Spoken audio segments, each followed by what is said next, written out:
YouTube. Chicks. Get ready. You know what to do, chicks. Listen, chicks. To your shit too, bro. DJ Vlad is never going to beat the allegations. Now, rest in peace to rapper Foolio. He was unfortunately gunned down this morning out in Tampa. The actual details of the shooting are still unclear. All we know so far is that he was gunned down while he was trying to check in at a Holiday Inn hotel. Now, if you guys followed Foolio on social media, he was actually posting his location. He was tagging the places he was gonna be at. He was actually giving out his address to people. Hey, the pool party start today at 5, 6 o'clock. If you already got the address, pull up, man. You got the address, pull up. If you need the address, DM me right now. The pool party start at 5, 6 o'clock. DM me for the address or DM Foolio booking ESPN. I'm gonna put it right here. Got me. For those people that were actual fans of Foolio, obviously this is devastating news to wake up to. DJ Vlad, who has actually interviewed Foolio in the past, he woke up this morning and tweeted saying, woke up to the sad news of Foolio getting killed. Now, just an hour after, Vlad was quick to plug his interview with Foolio. He said, Foolio, who was killed today, tells his life story. Flashback, full interview. Now, this caused a lot of people to call out Vlad in the comments. Somebody said, gotta turn a profit, huh, Vlad? That man ain't been dead 24 hours. Damn, bruh. Another person said, nah, this is a special type of low.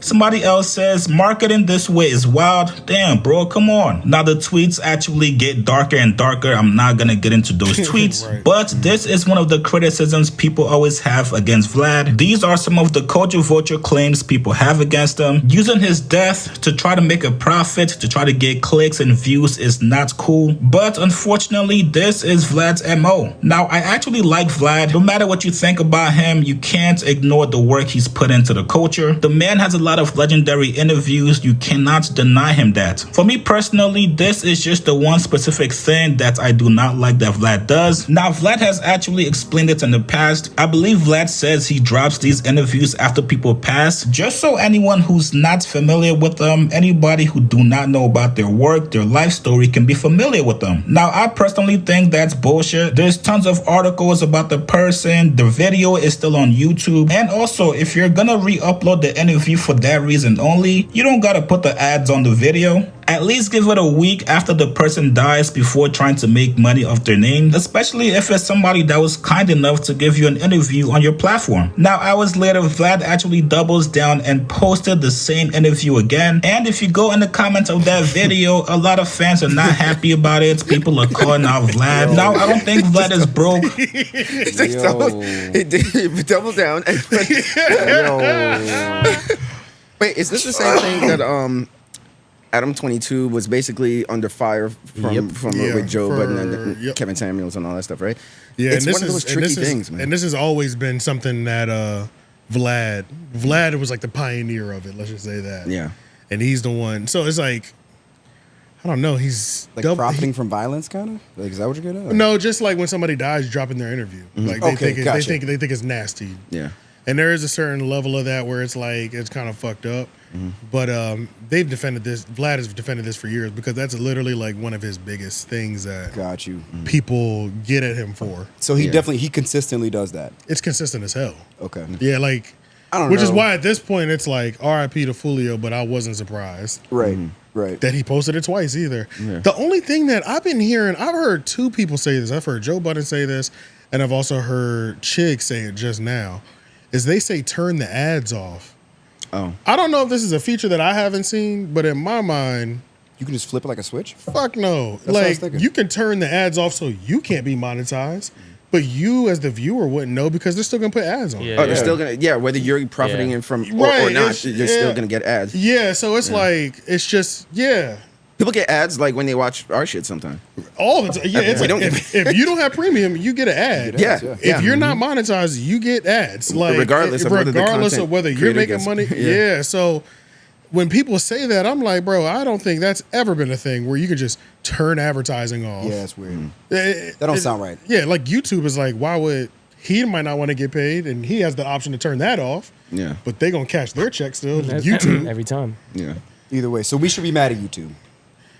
I guess YouTube's the There's real a lot culprit. of things to be mad about YouTube about. But in my opinion, okay, I think that I really see it the same way that, okay, when Michael Jackson died, they played his music nonstop for a month. Yeah, that's pretty much on the radio. It's a remembrance thing. So could it not just be a remembrance? You have footage of him, where it's fond memories or whatever. You know what I mean? And footage is all that footage is 10 times more valuable and for the people who were a fan of him, it's like I want to see all of him. Like right, you're reminiscing. Yeah. This is a situation where I'm kind of seeing both sides. You know, like because with DJ Vlad, when he had that explanation of just like it's a remembrance and all that stuff, and maybe people who didn't know about him before, they could see it, and I was like, that's true. But then when she like replied back was, but he has interviews with other people, if it doesn't just have to be yours, like his interviews are still they're still living in the algorithm. You like can still find them other ways. Right. It's not like they're private and you can't get them. Just no more. you could only you could find them anyway. So I was like, well, that's true too.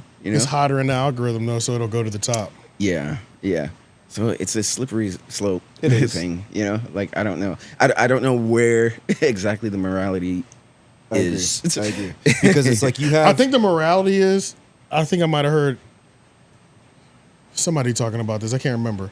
But if somebody dies and you post something that's like the gang member blank died, hear this story about how he was shooting at the police. Right. Like if that's the clip that you drop when he dies. Yeah. Right. But then morally it's like, okay, nigga, like let him be dead for a little bit. Yeah, you didn't have to post the worst side of him as soon as he dies. But like the life story, it might be bad shit in there, but at least it's the life story. Like you're about to hear him tell him about his own life. It's definitely going to be more balanced than just some crazy story of you getting in a shootout with the police. You know what I'm saying? Right. Yeah. No, but overall, you cannot like it, but it's like, it's you can see both sides. But both sides are so clear. You know what I'm saying? For that other side to be more clear too, the good side is like if you posted just a straight positive clip. If you posted a clip of like so and so when they talked about how important family is to them. And I remember that was Adam's. I think that was one of Adam's like things that he was relying on when his debate with Joe Budden, and he was saying like, this interview we did, this wasn't even like a gotcha interview. I wasn't trying to slam. We weren't slamming. It was like, it was him, Kevin Samuels telling his life story and his ideology extremely clear. Yeah. So it's like all the clips were positive overall because he was driving all the clips. You know what I mean? Yeah. So it's not like he was even saying something in there where they're trying to take him out of context or something. Yeah, he was making everything clear. So it's like you can't even title these clips crazy because he's not talking crazy. It is a slippery slope, though. It's a weird balance. It's like a what do you call it? Like a two birds with one stone kind of thing. You know, yes, it is helping me, but at the same time, it's a remembrance for them, and you know, but it's like two. Right. Yeah, because a musician dies, nigga. The radio station will literally play it for 24 News hours. stations Non-stop. will, It's just nonstop. That music is going to be played for sure. Yeah, and they also, but I will say respectfully, they ignore the negatives that person had in their past, though. Too, they don't address those things. Like Michael Jackson passed away. Back to that example. They played his music, but they weren't out here like running stories about. Remember when he had the allegations? That took later. That took time. Right. Like once him dying, then it was like when we started getting documented. That's why niggas be looking at Gail and Oprah crazy because it's like y'all frontline that. I know.